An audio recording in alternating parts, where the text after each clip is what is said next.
For the second half of our meeting, we're going to have Gian who's going to start us off with how REDCap has impacted research here at Stellenbosch University Med School, Faculty of Medicine and Health Sciences. And then for the second part, we'll have Annemie Stewart talking about the work over at UCT Med. So we're compacting two talks in here, but one of the best goals we could hope for today would be for researchers at Stellenbosch to find people at UCT that they should be talking to about how best to make use of the software, and vice versa.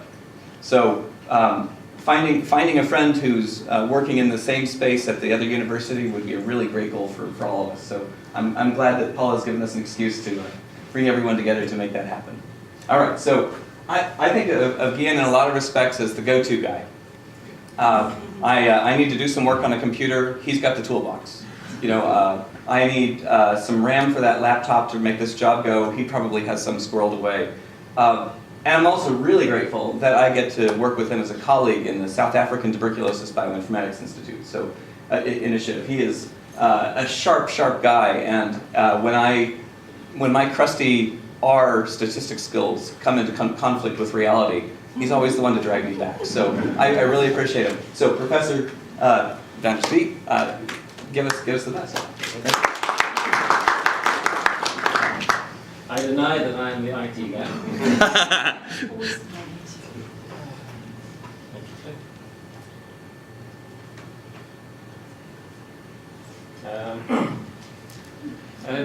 Do you guys not want to come further forward? There are chairs.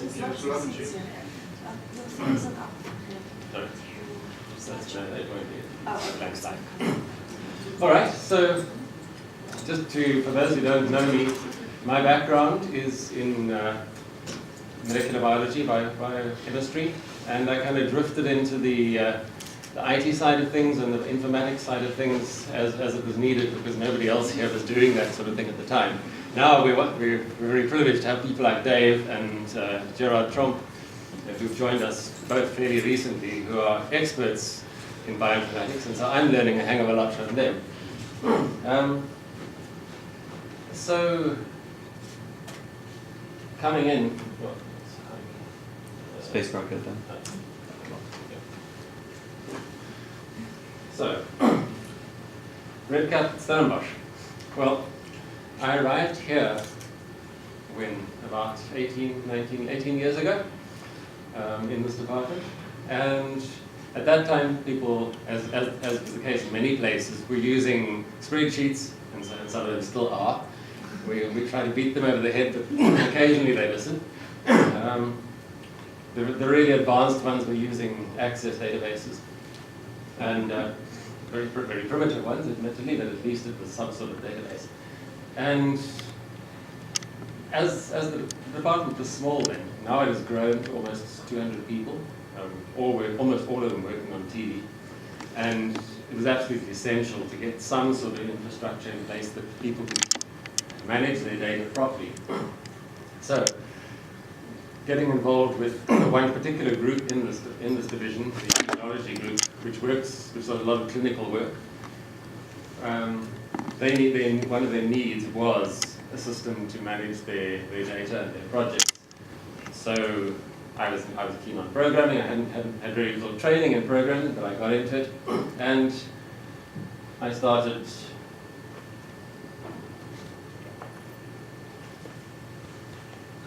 designing something to manage their systems.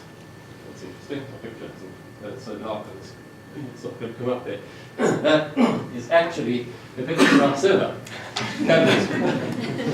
It's a black box. The black box.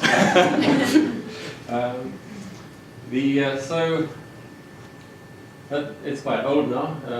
That is the server that in fact we run our data on. There are two servers. Our web server, they're very similar. They're old Intel servers. The web server is running on two E5620 cores, CPUs, 4 cores, 24 gigs of RAM. It's running on CentOS 6.8 Linux at the moment. I haven't updated that to 7.2 because there's so much stuff running on there and so much customization that the thought of actually updating it to version 7 is too frightening.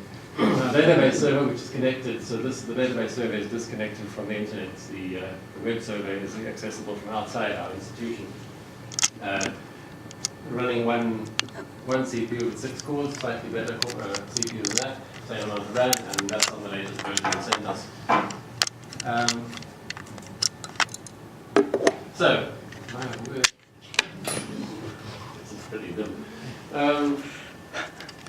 So as I said, initially what we did was there were no systems available, free systems available. There were commercial systems available for managing your data, but they were incredibly expensive. Even for people in the States, small groups, and in Europe, it was expensive. In the context of Africa, it was largely inaccessible.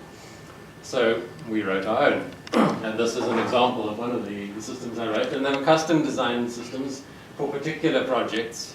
So it was a hell of a lot of effort that went into creating a system for one project. The next project came along, and you had to redesign the entire system. This was a TB biomarker project for diagnosis and cure. It worked, and of course, as people wanted new features, it was so tightly designed that trying to change things too much broke it. That was bad news. Eventually, we found one that we could use, OpenClinical. And it's quite widely used. We've used it for one large multi-site study. It has very good features. It can do some things that REDCap can't do. But it is a painful thing to use. And I don't think I will go there again. It would take a lot to make me go back to OpenClinical. As I said, it worked, but it's really difficult, and it requires someone who really knows what they're doing to actually implement it. And then we found REDCap. And REDCap was just like a breath of fresh air. I'm so grateful for you guys having made it available. It has changed our lives dramatically. And the fact that end users can actually design their own projects, and you don't have to have specialists sitting there creating a database, designing the forms, putting all the systems together, is just amazing. So, what we have currently, and we've only been, I think, doing this for the last 2 years, Kim? It's about 2 or 3 years? Yeah. So, currently, so we're very small really, by your standards. We've got a few projects, 35 in production, 15 in development phase.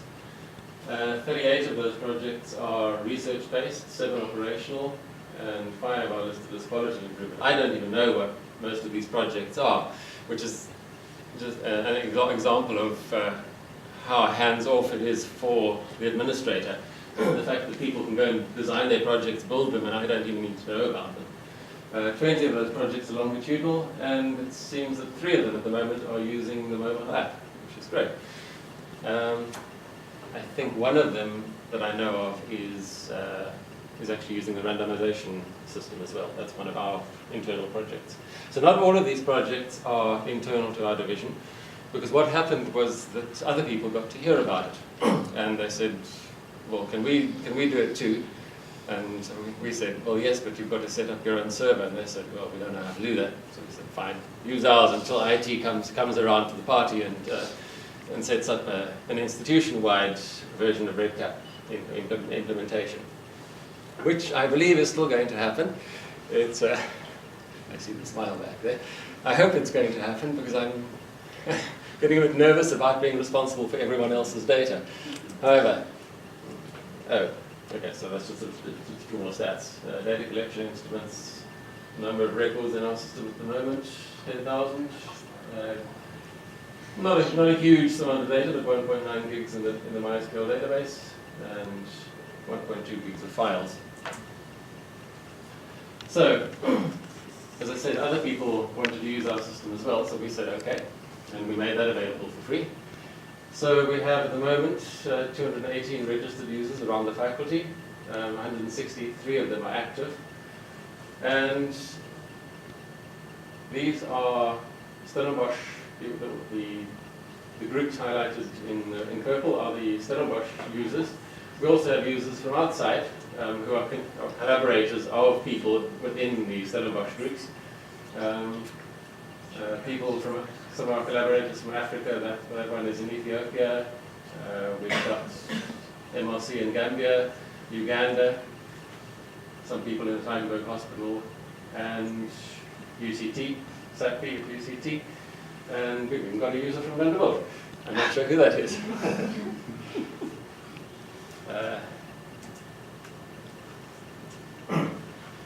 So, I'm not going to say hang up a lot more about REDCap because you've heard a lot about it and there's nothing else I can tell you about it other than to say that it has changed our lives. But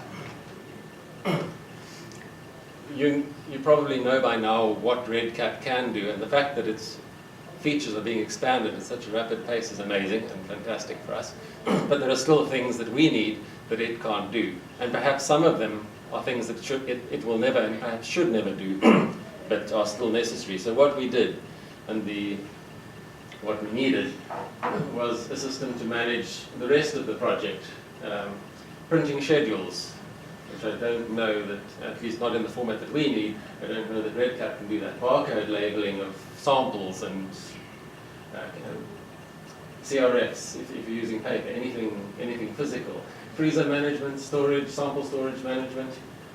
And what we really would like is to have something that integrates with REDCap. So that's what we did. We got back to the programming again. At this time, not doing something that was specific for a project, but trying to create a project management system that would integrate with REDCap and at the same time be generic for any project, so that you could enter your project's metadata into the system.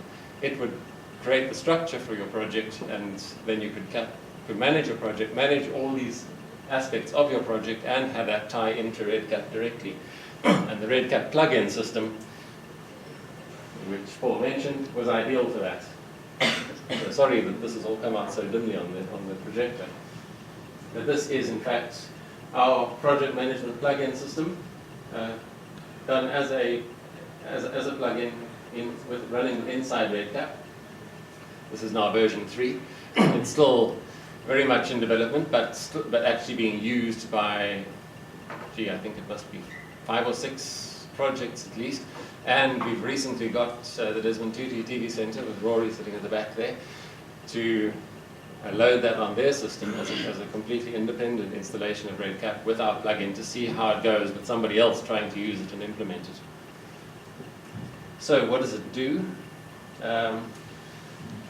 It creates the subject IDs in the system. So one of the problems that we had with REDCap is that when you create a subject record in REDCap, you type in the subject identifier, and those can sometimes be complicated. And we found that a lot of people made typos when they put in that information, and found up the records that didn't actually correspond to who the subject was. So now our project manager plugin actually generates those subject IDs internally and actually pushes those directly into REDCap, so that and prevents the user from actually typing in anything. It generates barcode labels on printable sheets. This is a PDF that it spits out. These barcode labels are stuck on all the forms, all the primary sample tubes and sample collection containers, and you can specify how many and at what type. Each barcode specifies the project that it belongs to, the subject ID, and the event or the visit ID that is unique. And it pulls as much of that information as it can from REDCap's internal database, so that it doesn't duplicate functionality. It also produces using REDCap's follow-up scheduler. It then pulls that information out of REDCap and generates follow-up schedules for the field workers. This is obviously just got one dummy participant in this schedule, but it would list all the people for that particular week. Gives the date. They can print out this week or next week's schedule, and tells the field worker what type of visit it is and who it is and where to find that person.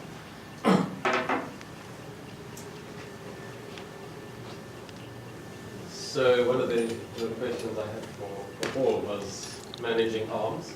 So a lot of our studies will be obviously of a clinical nature, and particularly trials. We would recruit people into a trial or a clinical study not knowing which arm they belong in. So they go into a screening arm and then have to be filtered out either into a control or a treatment arm in the case of a TB case. So here what we have is the system puts the people into the screening arm, and then instead of manually going into REDCap and reallocating them to one of the other arms, the system itself you can call up the particular subject. This is a fairly new functionality that we've got, and then push them directly into one of the other arms in REDCap. It will take care of all the little intricate bits of dealing with getting rid of the old schedule and telling you to now go and schedule the person in the new arm.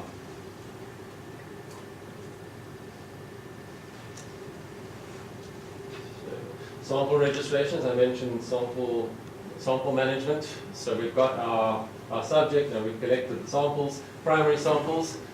We can call up the subject's visit record for a particular visit. If you were able to see anything, you would see there is the subject ID and all the expected primary samples, which you can then go and scan in their barcodes directly into the system. We try to avoid any typing if possible. And what we wind up with is a hierarchy of linked barcodes. So there's the subject event barcode, which I've already mentioned, primary sample barcode, and then derivative samples, which are then logged on another screen against the barcodes that they would derive from. And you can obviously have any number of levels of derivatives below that. Freezer management. So obviously your samples have to go somewhere. So there's a freezer management system as well. And this just shows an example of the display that a user inside REDCap can see of how the freezer management system works. External to this plugin is another management program, also web-based, running on PHP, in which all the metadata and the freezer structure and layout is designed. REDCap users don't have access to that, but they see something similar. So this is the actual freezer layout, a standard Snyder's 36 rack freezer seen from the top. And these are the virtual freezers listed that are located inside that freezer. So for instance, that freezer there, virtual freezer DNA1 for a particular project, is located at that point in those two racks inside the freezer. And the users can then see exactly where their samples are supposed to be. So the system will, once samples are inside REDCap, inside the plugin have been captured and scanned, the system will then allocate storage space to those samples and tell the user, again, a PDF report that spits out where each sample, what it is, what its barcode is, and exactly what physical freezer and what virtual freezer rack position and box and position in the freezer that sample should go. So the user, nobody has to do anything complicated. The system just tells you, put it there. And hopefully you don't wind up with the situation if you find somebody else has put their sample there. It doesn't happen too often. We've trained them well. Storage report.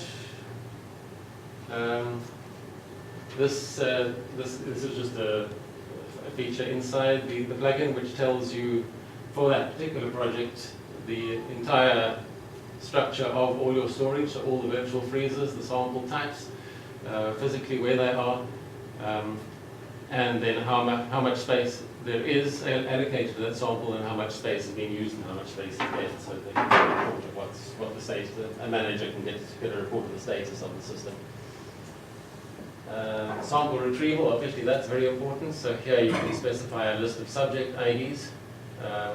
You can choose which arms you want to pull the samples for and what sample types, and you can select multiple sample types and what site, if you're using multi-sites project to collect the samples for, and that will then retrieve a list of all your samples that you're looking for, and you can download that into a spreadsheet.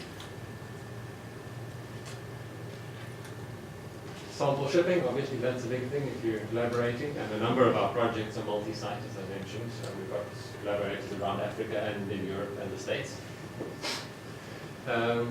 So you can create a shipping manifest, scan your samples into the shipping manifest, send that off, and on the other side, your collaborator, who also has access to the system, can then scan those samples back into the manifest receiving that system on their side, and the system will automatically transfer the record across to them.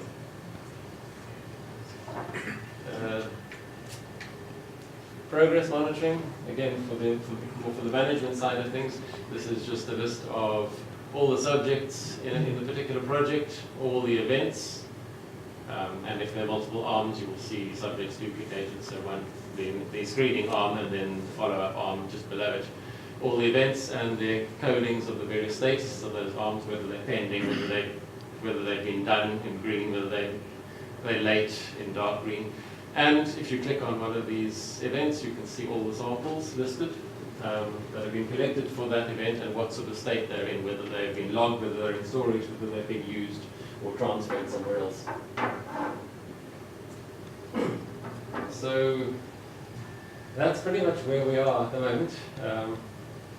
It would be great. Obviously, some of that functionality doesn't belong in REDCap itself. I'm very glad you have this. I hope that some of it is appropriate, and I hope that some of it will eventually wind up in REDCap itself as part of the functionality, because I think that some of it does belong there and would be very useful. There are obviously things in REDCap, or missing in REDCap, that we would love to see. One of the things I've already mentioned, another one you mentioned, is repeating forms. That would be great. Repeating events and arbitrary events. That's it. That's coming. Also, yeah, I mean, that would be fantastic. A lot of people have asked for that, particularly in a clinical situation where they're seeing patients, and you may have any number of visits, and any number of, and a visit is not scheduled for a particular time, and patients just come whenever they need to. So, I don't know if there's anything else I can say. Any questions? That's it.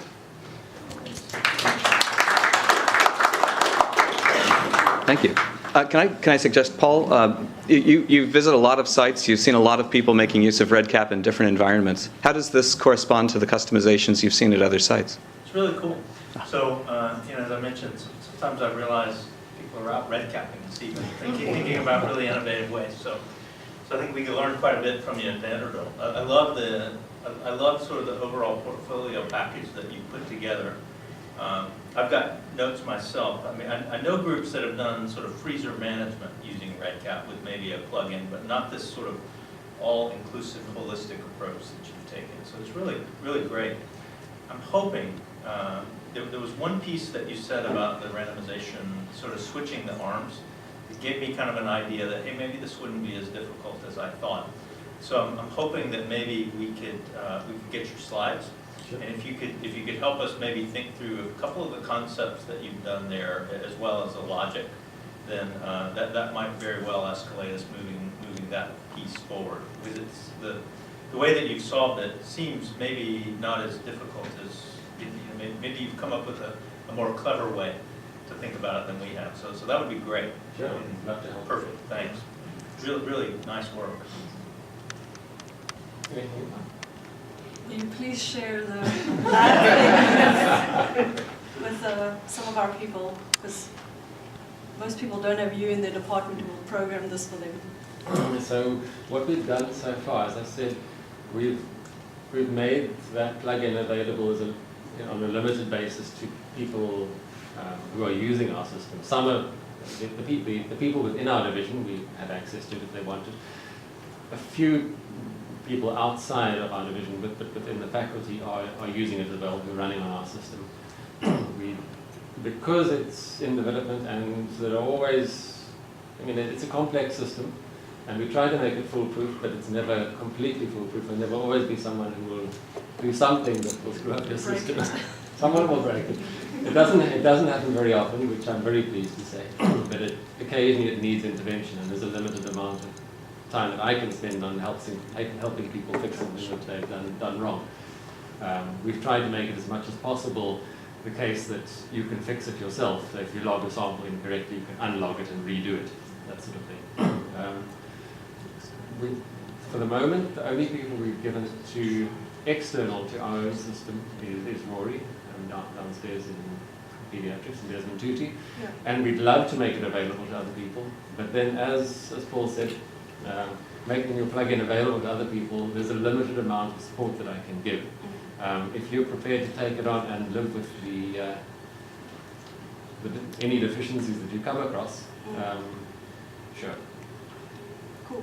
I'll talk. Great. Other questions? When can I get out credit? Come and talk to me. Any more?